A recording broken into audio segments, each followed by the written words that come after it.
Hello. All right. We'll see how much of this I get through in 12 minutes here. But 21 years ago, I had a dream to build an animation studio. There was absolutely nothing to warrant that dream or anything to say that it was remotely possible. But 21 years later, there are about 300 amazing creative people that are my friends and partners, and we build everything from crazy statues that you can see over on Good Latimer to making awesome movies. The Book of Life is in theaters now, so please go see it as many times as possible. Bring all of your friends. We get to create great characters, tell amazing stories. We even get to convince Cheetos to make Chester be in Book of Life style. So we love what we do, but ultimately this is what's most important, which is family. And I love my family, my kids. I've got many of them, as you can tell from the previous picture. My little girl, Faith, here, my boys. And today I thought I would share some of my isms, some of my thoughts, some of the philosophies, some of the things that I use every day to do what I do. This is a picture of my daughter's eye. This is my daughter, Catherine. This is just amazing. I just thought that was incredible that they could capture that, just so perfectly. The other day out front in my yard, I found that, and that's actually in my backyard, which is crazy because look at that little bird. He just does not care at all that all those squirrels are all around him. Oh yeah, I have ADD.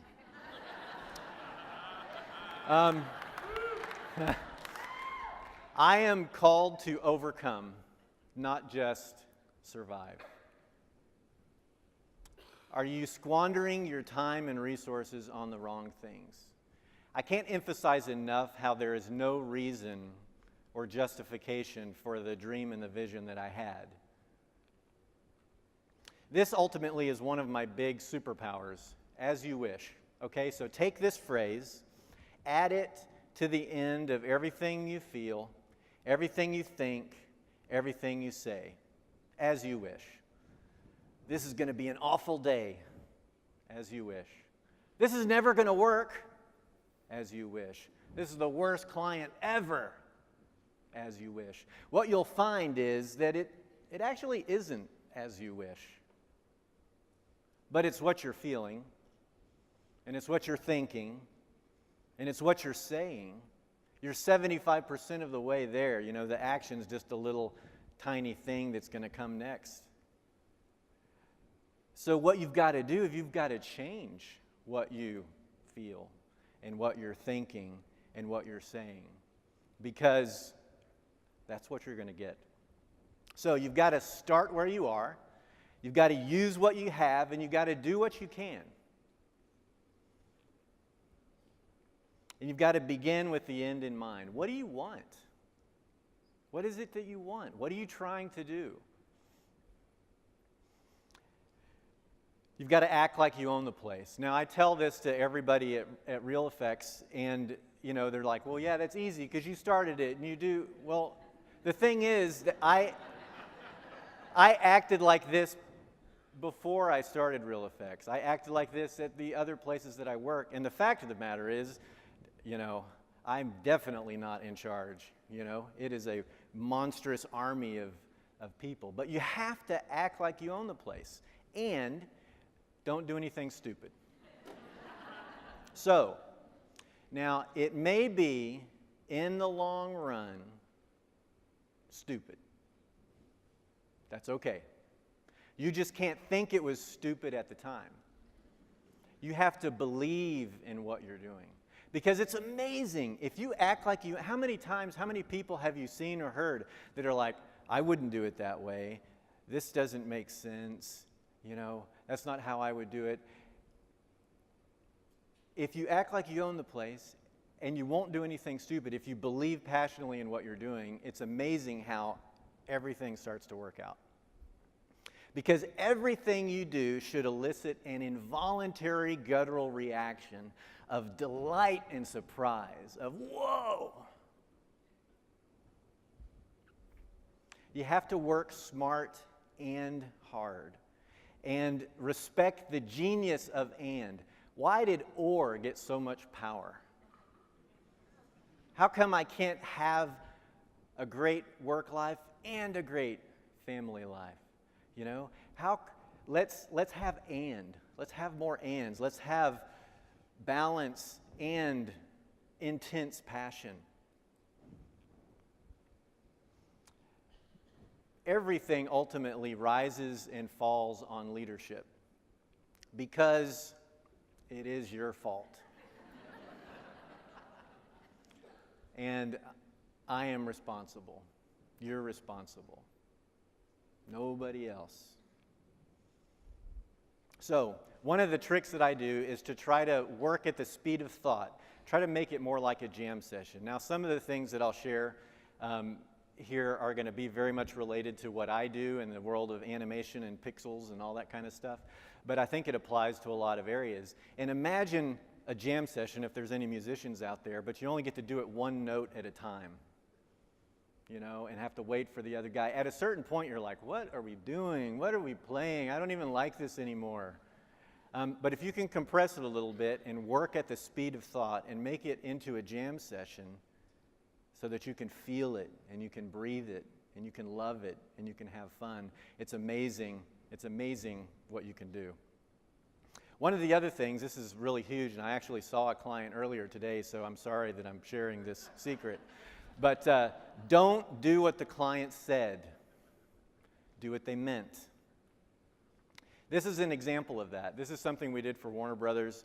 Wile E. Coyote here, whenever they originally gave this to us, they said, we want to bring these characters back to life. We want to have them in stereoscopic 3D. We want to have it in front of movies. And they sent us these redesigned little short, squatty characters that just looked nothing like Wile E. Coyote. We wanted it to be faithful to the original Chuck Jones. We wanted him to be wily. And so we said, well, don't you want us to do it like this? And they said, no, we want you to do it like this.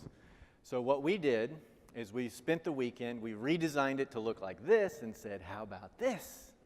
And they loved it.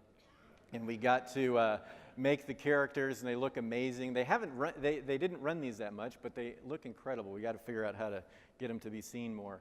But the point of that was, if we just do what people say, if we just do what our clients say, if we just do what our bosses say, we miss it, because a lot of times our words are not actually what we mean. And this is another big part of what I do. So a simple little puzzle here. You've got to connect all the dots. You can only use 4 straight lines, and you can't lift the pen. This exemplifies my life every day. How are we going to do that? How are we going to pull that off? How are we going to make that happen? We don't have enough time. We don't have enough money. We don't have enough resources. We don't have enough, whatever. How are we going to do it? Well, the obvious thing is 1, 2, 3, 4, right? But we missed a dot.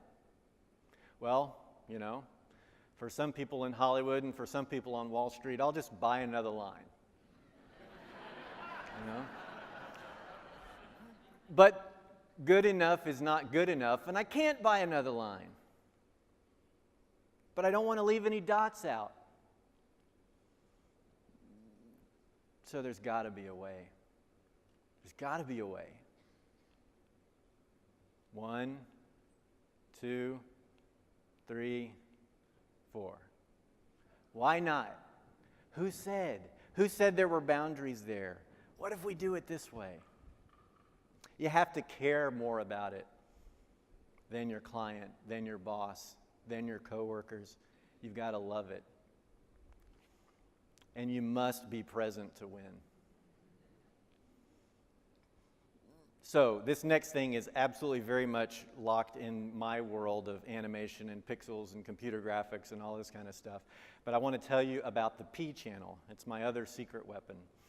So in computer graphics, you've got red, green, and blue pixels. Everybody with me so far? All right.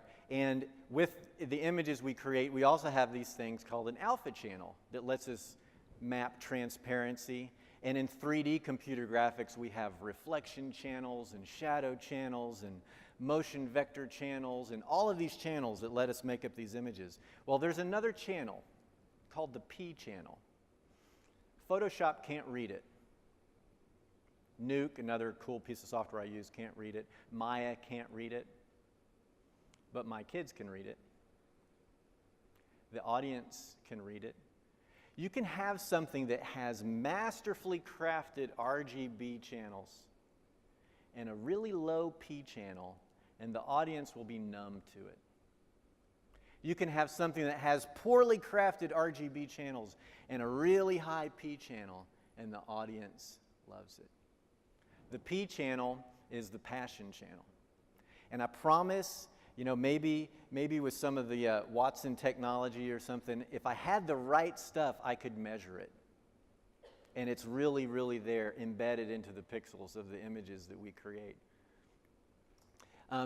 If your grandmother makes pasta that you love, you could put NASA scientists in and measure her making that pasta, all the precise ingredients and everything that she did, and you could run down to a fast food restaurant and have them copy it exactly, and it wouldn't taste the same because of that P channel that gets embedded in everything that we do.